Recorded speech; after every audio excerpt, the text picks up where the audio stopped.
Brenda Van Horn snatched the bride's bouquet from 7-year-old flower girl Maya's grasp and flung it onto the manicured lawn. "Get this low-class garbage out of my neighborhood before I have every last one of you deported." Her spittle flecked Dr. Julian Hayes's gleaming Oxford shoes as she yelled inches from his face. The groom stood motionless, jaw clenched, while his new wife, Simone, clutched her champagne-colored dress. 60 wedding guests watched in disbelief as Brenda kicked over the appetizer tower, gourmet cheeses scattering across Magnolia Lane. "You people think you can turn our community into the inner city." She pointed a perfectly manicured finger at the sophisticated garden ceremony. "Not on my watch." Julian's hand drifted to his silver cufflinks. A tiny municipal crest caught the evening light. "Have you ever seen someone's bigotry implode so spectacularly that it reshaped an entire town forever?" Brenda's trembling fingers stabbed at her phone. 911. "I need officers at 1215 Magnolia Lane right now." Her voice was thick with feigned panic. "What is your emergency, ma'am?" The dispatcher's professional calm was a stark contrast to Brenda's manufactured hysteria. "There's a massive, unauthorized party. Blaring music, public drunkenness, probably drugs. It's a horde of loud people who have no business being here." She stalked up and down her brick driveway, glaring at the beautiful wedding reception. The dispatcher paused. "Ma'am, can you describe the disturbance?" "Look, I paid $12,000 in property taxes for some peace. These people are destroying our neighborhood standards with their trashy block party." Julian approached cautiously, his hands open and calm. "Ma'am, maybe we can discuss this like neighbors." "Don't you dare talk down to me." Brenda spun around, her finger jabbing accusingly. "I know your type and what you're trying to do here." While on the phone with 911, Brenda launched her Safe Haven Cedar Crest community app. Her thumbs flew across the screen, starting a live broadcast to her 52 followers. "Emergency on Magnolia Lane. Defending our community from invaders." Comments popped up instantly. "Call security." "There go our property values. This is why we moved to Cedar Crest." 17-year-old Chloe, Simone's cousin, quietly began her own TikTok live from behind the string quartet. "Y'all, this lady is having a full-blown meltdown at my cousin's wedding. Wedding crasher." Viewers began to appear. 31, 58, 84. The numbers grew as the video spread through teen social circles far quicker than Brenda could rally support. The police dispatch crackled through Brenda's phone. "Unit 14, public nuisance call, 1215 Magnolia Lane. ETA 10 minutes. Brenda's face lit up with smug satisfaction. "Hear that? 10 minutes until this whole illegal operation gets shut down." Julian produced a leather-bound portfolio from inside his suit jacket. "Ma'am, all our activities are fully permitted by the relevant city offices." His voice was unshakable, level. Brenda ripped the documents from his hand, her eyes scanning them wildly. "Permitted by who? Your buddy in the mailroom?" She waved the papers dismissively. "These are probably fake." Old Mrs. Gable next door came out onto her sun porch, shaking her head slowly as she recorded the scene through her screen door. Smart doorbells up and down the street were now capturing the conflict in high definition from every conceivable angle. 3 separate live streams were broadcasting to rapidly expanding audiences. "Where are your work permits?" Brenda shrieked at the catering staff, who continued passing canapes with impeccable poise. "I'm documenting all of this for my lawsuit." Julian's best man, a distinguished man in a decorated Air Force uniform, shifted his weight.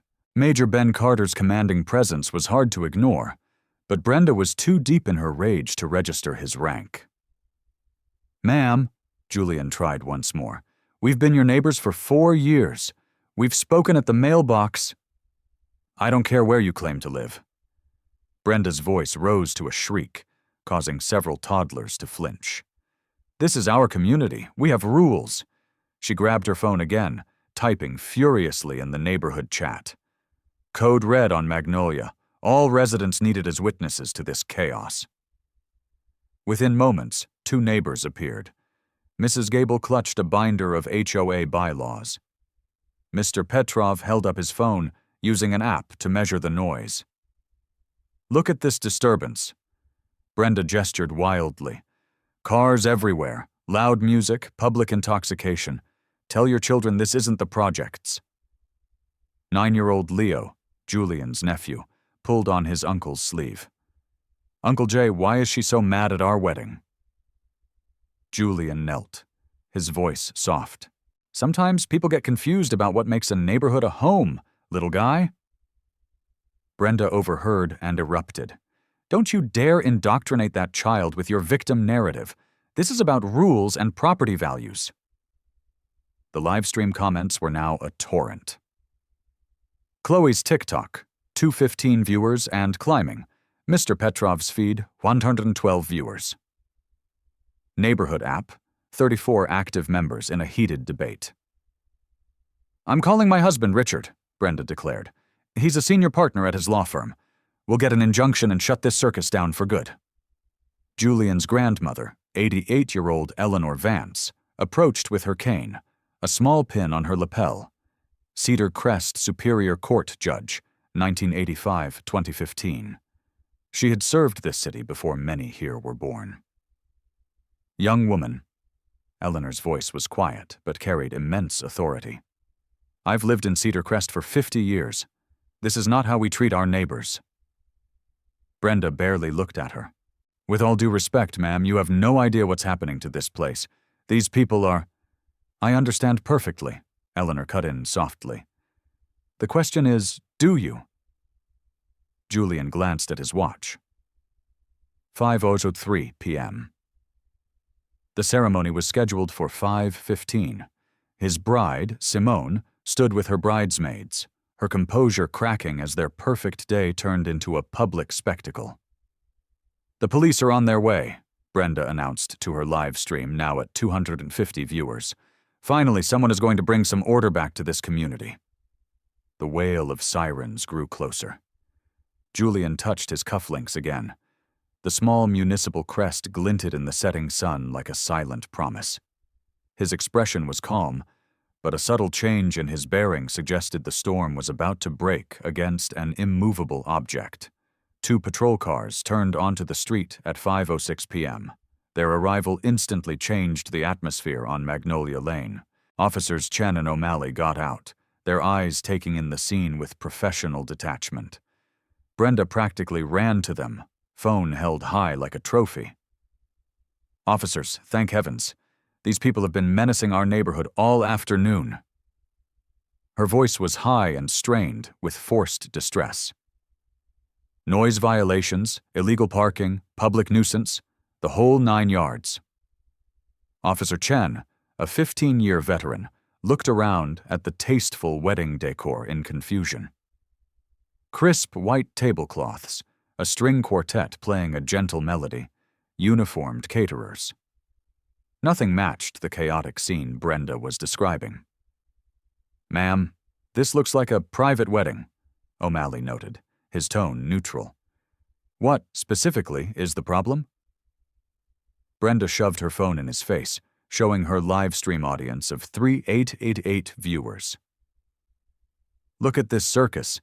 They've turned our peaceful residential street into some kind of ghetto street festival. Behind her, the social media backlash was building. Chloe's TikTok had exploded to 950 viewers, comments flying across the screen. This lady is completely unhinged. Someone needs to get her some help. I feel so bad for the bride and groom. This is going viral. The teenager across the street switched angles to capture Brenda's interaction with the police. Cedar Crest. Karen began trending in the Tri-County area. Smart doorbell footage from 3 different houses was being automatically uploaded to the cloud. I demand you cite them for violating city code, Brenda pressed on, pulling a printout of the HOA rules from her purse. Article 9, Section 2 clearly forbids large gatherings without board approval. Julian approached the officers, his posture relaxed, his hands in plain sight. Officers, my apologies for the misunderstanding. We have all the necessary permits from the city. He indicated his leather portfolio. Permitted by who? Brenda shrieked, lunging for the papers again. Your cousin who works in sanitation. These documents are worthless. Officer O'Malley's radio chirped. He turned away, speaking quietly into it. Brenda couldn't make out the words, but she saw his expression shift as he glanced back at Julian with a flicker of recognition. Ma'am, Chen said to Brenda, we'll need to verify the permits and check the noise level ourselves before we do anything. Verify, verify. Brenda's voice was shrill. I am a law-abiding, tax-paying citizen. My word should be all the proof you need. The wedding party was clustered by the floral arch, older relatives holding onto chairs for support. Julian's father, who had a heart condition, was checking his pulse with a trembling hand. Children clung to their parents, frightened by the conflict. Mrs. Gable approached from her house, binder in hand. Brenda has a point. We have to protect our investments. She began noting down supposed violations, unapproved floral arrangements, temporary structures, potential tripping hazards. Mr. Petrov held up his phone. Current decibel reading is 61 dB, he announced. City ordinance permits 75 dB on weekends until 11 p.m. Brenda waved his data away. The numbers are irrelevant when the entire character of our neighborhood is at risk.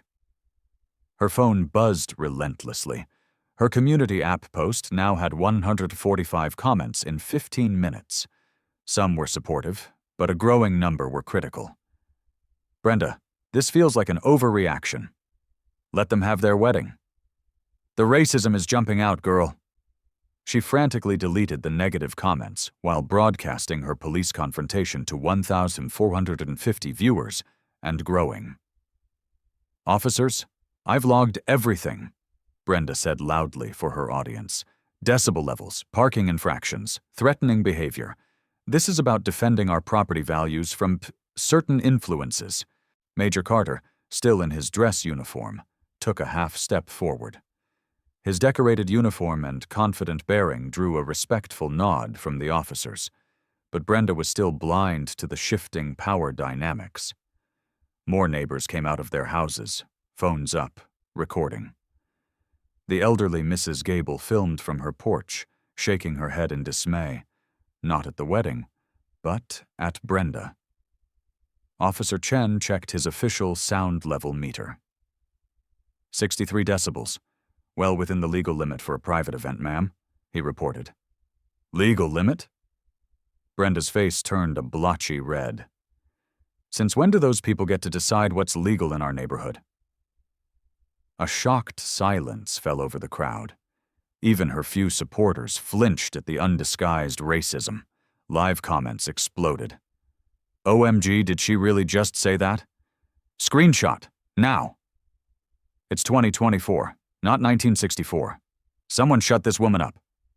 Julian's jaw was a granite line. His uncle, a prominent pastor, put a calming hand on his arm. The family had faced worse, but on this day, in their own yard, the insult was a physical wound. 2 more squad cars arrived, a standard response to a growing crowd, not a verified threat. Sergeant Miller stepped out, his gaze sweeping the scene. 4 officers were now present. What's the situation? Miller asked his men quietly. O'Malley paused, looking at Julian. Noise complaint, Sarge, but seems to be fully permitted and well within code. Brenda overheard and detonated. Within code? Within code? Look at this lawlessness. Drug paraphernalia, gang affiliations, probable illegal immigrants. The accusations grew more wild and unhinged with each breath. Julian stood like a statue, but the wedding band on his finger glinted as his fist slowly tightened. A Channel 4 news van turned the corner, drawn by the viral social media posts. Reporter Dana Cho and her crew piled out, instantly sensing a major story. 2 more news vans were right behind her. Brenda's eyes shone with vindication. Finally, real journalists who will report the truth about what's happening to Cedar Crest. She hurried toward the cameras, fixing her hair and smoothing her silk blouse. This was her moment. "Ma'am, Dana Cho, Channel 4 News. Can you tell us what's going on?" "These people moved in and think they can do as they please," Brenda said, gesturing at the wedding party. "Loud parties, blocking the street, zero respect for our community. We pay a premium to live here." The camera recorded it all as Brenda's audience swelled to over 1,800 viewers on multiple platforms. Comments flew too fast to read. Her Cedar Crest neighbors began recognizing her on their own social media feeds. 3 more teenagers started live streams, creating a 360-degree record of the incident. The local Facebook group, Cedar Crest Community Forum, was on fire with competing accounts. Julian stood quietly, watching the media frenzy with a calculating expression. He checked his silver watch. 5:13 p.m., 2 minutes until the ceremony. His bride, Simone, was fighting back tears, her dream day dissolving into a public humiliation. "Officers," he said calmly, "my fiancé has waited long enough. May we please proceed with our wedding?" "Proceed?" Brenda whirled around, physically blocking the wedding arch. "You are not proceeding anywhere until this illegal gathering is dispersed." She folded her arms, defiant. Behind her, the string quartet played on, a surreal soundtrack to the unfolding disaster. "Ma'am, you need to move," Officer Chen warned. "You are now obstructing a legally permitted event." "I am defending my community," Brenda shouted into the cameras. "Someone has to stand up to this invasion." The word hung in the air like a toxin. Social media ignited. Cedar Crest Karen was trending nationally. Julian stepped forward, reaching into his jacket. His fingers closed around something small and solid. The moment of truth was coming. "Ma'am." His voice was quiet, but held an authority that silenced everyone. "I believe there has been a profound misunderstanding." Julian slowly removed his suit jacket, revealing a bespoke dress shirt with a subtle City of Cedar Crest seal embroidered on the collar. The setting sun caught the silver thread as he folded the jacket neatly over his arm. Every motion was precise, controlled, and commanding. He reached into an inner pocket and produced a leather billfold. From it, he pulled an official ID card and approached Officer O'Malley with the easy confidence of a man who was used to being in charge. "Good evening, officers," Julian said, offering the ID. O'Malley glanced at the credential, and his entire demeanor changed. His back straightened, his shoulders squared, and he took a formal step back. "Good evening, Your Honor," O'Malley said, his voice loud and clear in the sudden quiet. The words struck Brenda like a physical force. Her live stream audience of 2,152 viewers went wild. "Wait, what did he say? Your Honor, is he the mayor?" "OMG Karen called the cops on the mayor." "She is so fired. Screenshot everything." Brenda's phone almost fell from her shaking hand. "Your Honor, what are you talking about? What's going on?" Officer Chen immediately mirrored his partner, standing at attention. "Sir, we apologize for the disturbance. We were responding to a public nuisance complaint." Julian's voice was calm, professional. "No apology needed, officers. You were doing your job. Ms. Van Horn was simply exercising her right to report a concern." "Ms. Van Horn," Brenda stammered, her reality fracturing. "How do you know my name? Who are you?" "Ma'am," Julian said evenly, "I'm Dr. Julian Hayes, the mayor of Cedar Crest. We've met on 3 separate occasions at town hall meetings regarding zoning variances and public park funding." The revelation detonated across social media. Chloe's TikTok viewership skyrocketed past 4,000 as the video went viral. The platform's algorithm pushed Suchurok Mayor wedding to the national trending page. The comments were a tidal wave. Racist Karen tries to shut down the mayor's wedding. She called the cops on the city's top official. This is the greatest plot twist in history. I want to see the movie. Black excellence versus white entitlement. Brenda stumbled back, her expensive heels unsteady on the pavement. The mayor, but you live, this is impossible. Ma'am, I've lived at 1217 Magnolia Lane for 4 years, Julian continued patiently. The house with the gray stone facade, 2 doors down. We've spoken several times. Her mind reeled through 4 years of brief encounters. The polite neighbor who always smiled. The man who helped her load a new grill into her SUV. The one who anonymously sponsored her charity 5K. She had seen his name on the donor list. The news crews spun around. Dana Cho shoved her microphone forward. Mayor Hayes, we had no idea this was your wedding. Good evening, Dana, Julian said, his professionalism unwavering. Yes, this is my wedding day.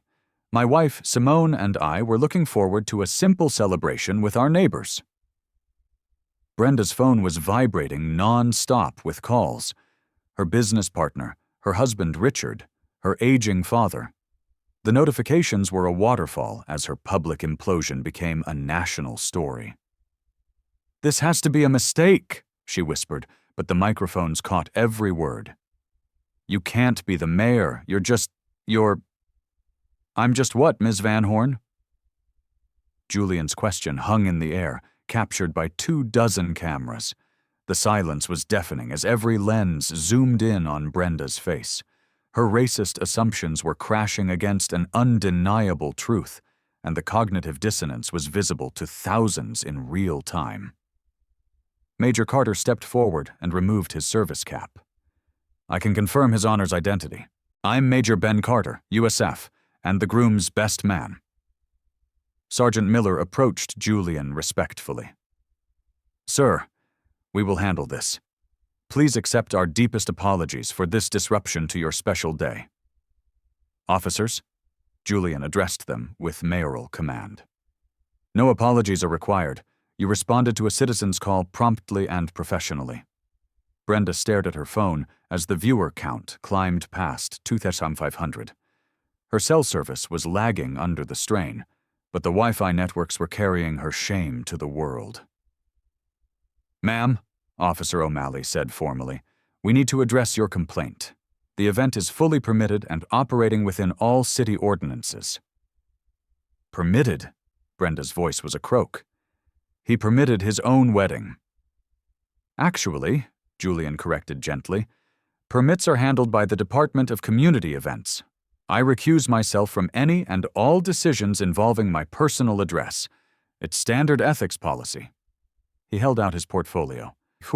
Permit number 2024-5822, filed April 10th, approved May 5th, posted for public review for 30 days, fee paid $3,150, insurance bond for $2 million liability. Officer Chen scanned the documents with his patrol car's tablet. Everything is 100% legitimate and in order, sir. Noise levels are well within the acceptable range. Julian's grandmother, Eleanor, stepped forward again, her judicial pin glinting in the camera lights. Her presence commanded the respect of every officer and reporter there. Officers, this young man has served our city with honor for 7 years, 3 as a councilman, 4 as mayor, Cedar Crest's youngest mayor in its history. Brenda stared at the elegant woman she had dismissed just minutes before. You're a judge. Former judge, my dear. 50 years of service to Cedar Crest. I helped write many of the community standards you've been misquoting all evening. Eleanor's voice was quiet but devastating. The wedding photographer, a true professional, kept shooting. These weren't the planned photos, but they were telling an incredible story of power, prejudice, and grace under fire. Social media was a wildfire. TikTok Live, 5,800 viewers and climbing. National newsfeed, 22,000 views in 30 minutes. Twitter. Mayor wedding mentioned 12,000 times. Facebook, 300 shares a minute. YouTube, 5 separate live streams capturing the scene. Brenda's business page, Van Horn Premium Landscaping, was being flooded with 1-star reviews. Viewers had found her company with a simple Google search. Local news alerts went out. Breaking: Cedar Crest mayor's wedding harassed by neighbor. Viral video shows racist complaint backfiring on city contractor. Watch: woman calls cops on mayor. Ms. Van Horn, Julian continued with calm precision, your company provides exemplary service to our city parks. Van Horn Landscaping has contracts for Heritage Park, the City Hall Plaza, and our sports complexes for the last 6 years. The words were like body blows. Brenda's entire livelihood was built on city contracts worth $2.8 million a year. Her racist tirade against her single largest client was being broadcast live to the world. Your annual contract covers the plaza renovation, seasonal planting, athletic field upkeep, and the Winter Lights Festival. Your crews do outstanding work. Each compliment was a turn of the knife, underscoring the magnitude of her blunder. Your Honor, she stammered, I had no idea. This is all a horrible misunderstanding. I'm not sure which part was a misunderstanding, Ms. Van Horn, Julian replied coolly. You were very clear about your feelings regarding these people in our neighborhood. That phrase, captured on a dozen recordings, would haunt her forever. Employment lawyers across the state were already downloading the footage. Channel 9. News arrived, followed by Channel 2 and several online media outlets. The quiet suburban street was now a full-blown media hub. Ma'am, Officer O'Malley asked formally, would you care to amend your complaint? The noise is legal. The permits are valid. The event is a lawful assembly. Brenda looked around for support, but her neighbors were now avoiding her gaze. Mrs. Gable had vanished back into her house. Mr. Petrov was deleting his own video and slipping away. I want to talk to your supervisor, she said weakly. Sergeant Miller stepped forward. I am the supervisor, ma'am, and I have worked with Mayor Hayes on community policing reform for the last 4 years. He has done more for police-community relations in this city than anyone. Julian checked his silver watch. 5:19 p.m. Officers, if I may, I would like to marry my bride. She has been incredibly patient through all this. Of course, Your Honor, Miller said. We will ensure there are no further interruptions. Brenda stood alone in her driveway, her world collapsing around her. Her live stream was still running, broadcasting to 2,800 people who were recording everything for internet posterity. Kids from the neighboring houses were now watching from their windows, their parents trying to explain why the important man in the nice suit was being so kind to the mean lady who was yelling. The bride, Simone, finally spoke, her voice clear and strong. Julian, let's get married. We've waited long enough. Julian smiled at her, a genuine warm smile, then turned back to the crowd. Ladies and gentlemen, we invite you to stay and witness a celebration of love and community. As the wedding party reassembled, Julian made one final gesture, one that would redefine everything Brenda thought she knew about power, privilege, and consequences in Cedar Crest. Julian adjusted his cufflinks and addressed the assembled crowd with the practiced ease of a man used to the public eye. News cameras tightened their focus as he transitioned seamlessly from groom back to mayor. Since we are all gathered here as a community, he began, his voice projecting clearly down Magnolia Lane. Perhaps this is a good moment to discuss our municipal standards and vendor accountability. Brenda's face went white. She knew instantly what was coming. Her company's future was hanging by a thread. Julian took a tablet from his wedding planner, the device loaded with years of city data. The current noise reading is 64 decibels, well under our weekend limit of 75 decibels until 11 p.m. Officer Chen confirmed with his meter. That is correct, Your Honor. No violation. Our event permit was filed on April 10th through the proper channels, Julian continued, his tone more academic than angry. A processing fee of $3,150 was paid. A fire inspection was completed on May 2nd, and we received a commendation for our safety measures. Brenda trembled as she realized every single box had been ticked. Her entire complaint was baseless. Ms. Van Horn, as a valued city contractor, you are well aware of our vendor code of conduct, are you not? Yes, Your Honor, Brenda whispered as her live stream audience hit 3,000 viewers, all documenting her professional demise. Julian swiped to a new screen on his tablet. City Charter, Article 14, Section 8 states that all city contractors must embody community respect and professional decorum. It reads, he quoted directly, vendors engaging in discriminatory acts, public harassment, or behavior contrary to Cedar Crest's stated values of inclusion may be subject to contract review, suspension, or termination. The crowd was utterly silent as Julian methodically laid out his case, using the law itself as his weapon. Your company, Van Horn Premium Landscaping, holds contracts totaling $2.8 million annually, he stated with the cold precision of a financial report. Heritage Park Restoration, $950,000. Seasonal plantings, $310,000. Athletic Complex Maintenance, $1.4 million. Winter Festival decorations, $140,000. To Brenda's lawyer, who was watching on the news, it was like a public execution by spreadsheet. Today's incident has generated 912 formal complaints to the mayor's office in the last 90 minutes, Julian said, glancing at his phone. Our anti-discrimination hotline has received 380 calls. The city's reputation is now being actively questioned by regional business councils. Social media told the story even more starkly. Dr. Van Horn Karen was trending nationally. Her company's Google rating was now 1.1 stars from over 4,000 new reviews. Ma'am, Julian said, looking directly at Brenda, would you like to review the video evidence of your statements before we proceed? Your comments about ghetto street festivals and these people have been recorded by no less than 19 sources and viewed by an estimated 20,000 people in real time. Brenda's frantic defense began. Your Honor, I misspoke. I never intended anything racial.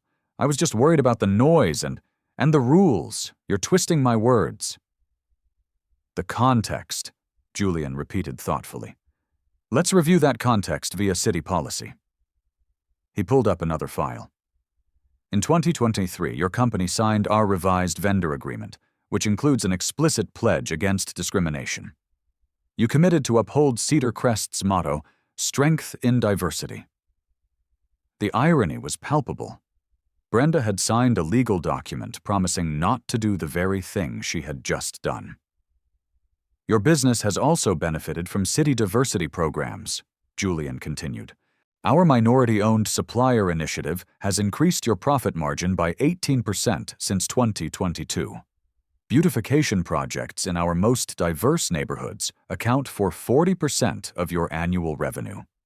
Each statistic was a surgical strike, proving that her bigotry was in direct opposition to her own financial success. Reporter Dana Cho stepped in. Mayor Hayes, what happens now to Ms. Van Horn's company?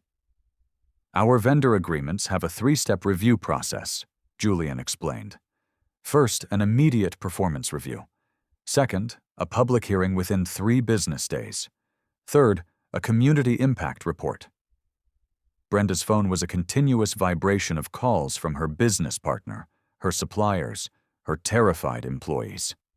Tuesday morning at 10 a.m., in the City Council chambers, there will be a public contractor review hearing, Julian announced. Ms. Van Horn will have the opportunity to defend her actions. Members of the community will be invited to testify. The hearing would, of course, be live-streamed.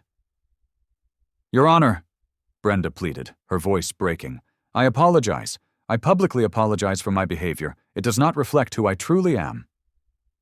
Julian's reply was quiet, but devastating. Ms. Van Horn, our city partnerships are based on a consistent demonstration of our shared values, not on apologies made after being publicly exposed. Sergeant Miller stepped forward. Sir, shall we file an official report on this incident for the contractor review? Please prepare a full report, Sergeant. Include all available media and witness statements. The city attorney will need a comprehensive file. Brenda watched her company, her life's work, crumble before her eyes. Van Horn Landscaping had 28 employees whose jobs were now in jeopardy because of her. I want to be clear, Julian said to the cameras, that any decision regarding Ms. Van Horn's contracts will take into account the impact on her employees. Municipal justice must be restorative, not just punitive. Even as he dismantled her, Julian displayed the thoughtful leadership that had made him mayor, but then his tone hardened. However, our city standards will be upheld. Taxpayer funds will not be used to support vendors whose public actions undermine our community's core values. The financial reality was clear. Her company would go bankrupt without the city contracts. Channel 2 reporter Mike Chen asked, Mayor Hayes, what does this say about Cedar Crest's commitment to racial justice? Today proves that our systems are working, Julian replied. When prejudice is exposed, our community holds it accountable. When our standards are violated, there are consequences. When leadership is challenged, we choose justice. Brenda made one last desperate appeal. Your Honor, I've lived here for 20 years. My company has been a good corporate citizen. One mistake shouldn't ruin my life. Julian paused. Ms. Van Horn, a mistake is an accident. Your words today revealed a pattern of thought that is fundamentally at odds with your contractual obligations to this city. He gestured toward his wedding party. These are my friends, my family, and my constituents. Your judgment of them and of their right to celebrate peacefully calls into question your fitness to be a partner with this municipality. The crowd was mesmerized. It was a masterclass in leadership. Tuesday's hearing will determine if Van Horn Landscaping can commit to real change or if Cedar Crest must find new partners whose values are more closely aligned with our own. Brenda stood, utterly defeated, in her driveway. The live stream audience had crested 3,500. Ms. Van Horn, Julian concluded, I suggest you retain legal counsel. The morality clause in our vendor agreements is ironclad and has been upheld in court. With that, he turned to his wedding party. Officers, thank you for your service. Neighbors, thank you for your understanding. Media, please allow us our privacy now. Ms. Van Horn, I will see you on Tuesday at 10 a.m. sharp. The mayor had spoken. Justice would be served, and Brenda Van Horn was about to learn that prejudice has a price, especially when the person you attack holds the power to sign the checks. The ceremony finally began at 5:32 p.m., witnessed by over 200 guests, neighbors, police officers, and news crews, plus thousands more online. Julian took Simone's hands as his uncle, the pastor, addressed the unique congregation. Dearly beloved, we are here today to celebrate love's triumph over discord, he began, his words resonating deeply. We have seen today how dignity can silence insults, and how grace can overcome anger. From her window, Brenda watched the community celebrate the man she had tried to eject. Her phone continued its relentless buzzing. By nightfall, the story was the lead on every local news station.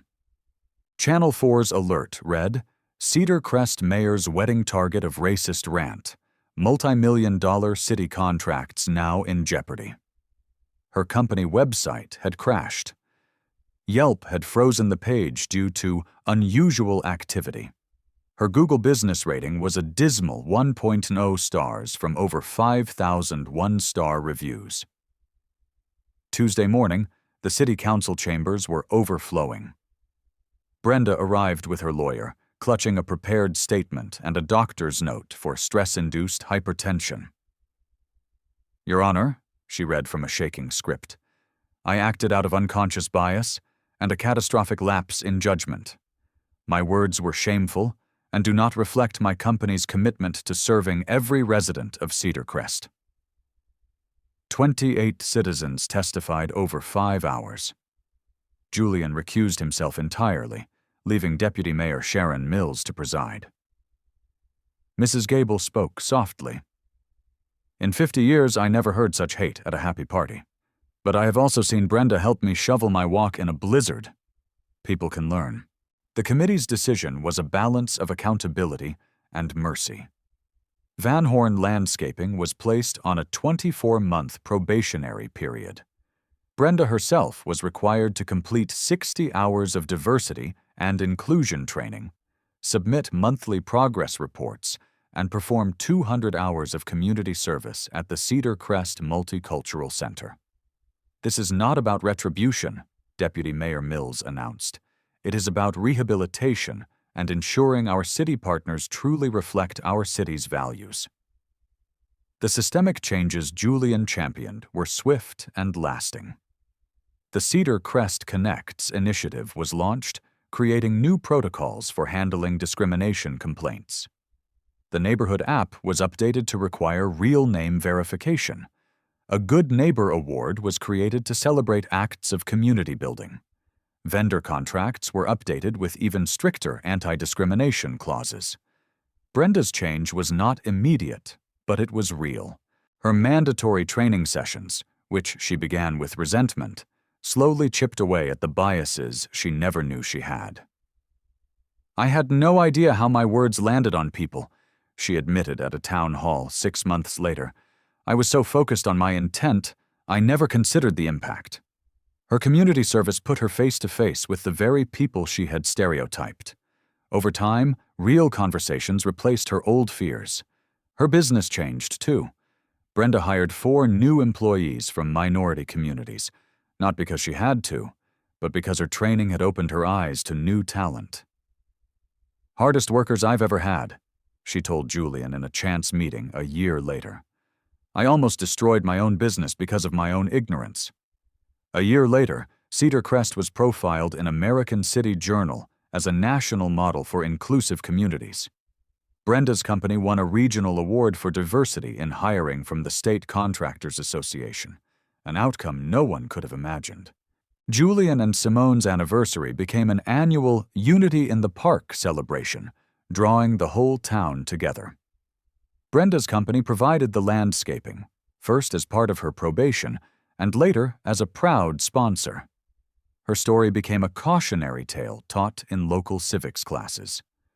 Property values in Cedar Crest rose 14%, a direct result of the city's growing reputation as a place that handled its challenges with wisdom and strength. The viral video that nearly tore the community apart had, in the end, made it stronger. "Change isn't easy," Julian said at a conference on civic leadership, "but it happens when a community chooses accountability over animosity and process over platitudes." Brenda still had her moments, but her public commitment to change held her accountable.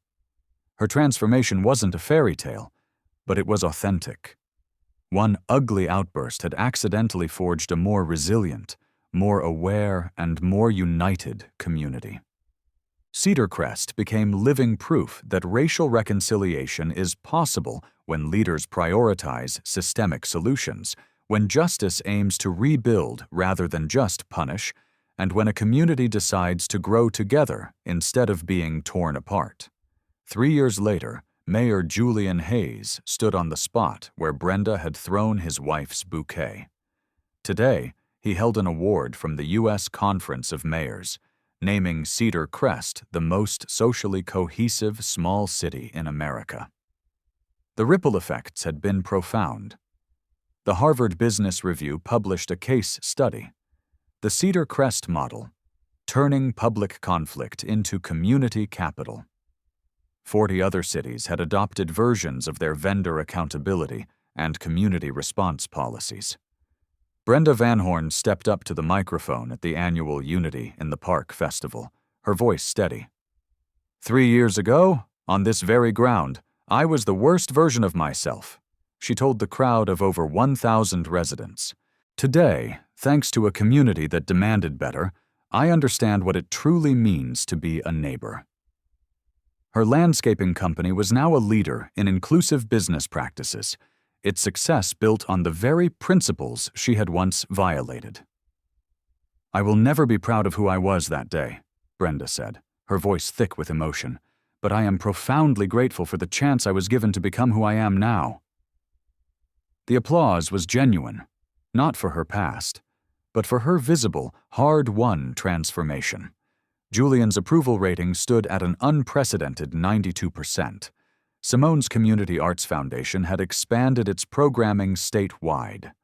The story of their wedding had been optioned for a docuseries titled American Crossroads: Stories of Reconciliation, showcasing real-life examples of social progress.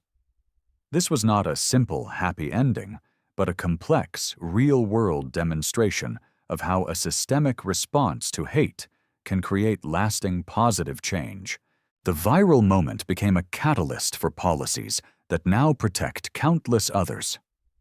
For platforms like Black Perspectives Now, moments like these show that quiet, strategic strength is a more powerful agent of change than reactive anger.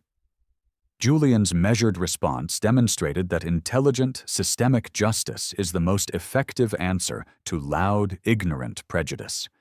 Young leaders studying the incident learned about power, accountability, and the difficult path to redemption. Brenda's journey proved that even deeply rooted biases can be addressed when a community demands it. The story's legacy reached far beyond Cedar Crest. City managers across the country now refer to the Hays Standard when drafting vendor conduct codes. Police academies use the incident as a training module for de-escalation and professional conduct. Real-life stories like Julian and Brenda's are proof that racial healing is possible when communities commit to the hard work of change. Real progress is made in moments like this, Julian concluded in his Unity Day address. When we choose to build bridges over building walls, when we turn conflict into a catalyst for conversation. Your voice is critical in this process. Have you seen injustice in your community? Share your story in the comments. Your experience can inspire real change. Subscribe to Black Perspectives Now for more stories that prove that intelligent justice is the ultimate answer to prejudice. Hit the notification bell, because real transformation happens when we choose accountability over anger. What would you do in Mayor Hayes' position? How can we create more inclusive communities where we live? Tell us your thoughts below. And always remember, the most powerful response to hate isn't more hate. It's building a better, more just system that protects everyone. Share this video with someone who needs to see how quiet, strength, and smart strategy can conquer loud intolerance. Together, we can write better stories for ourselves and for the generations that follow.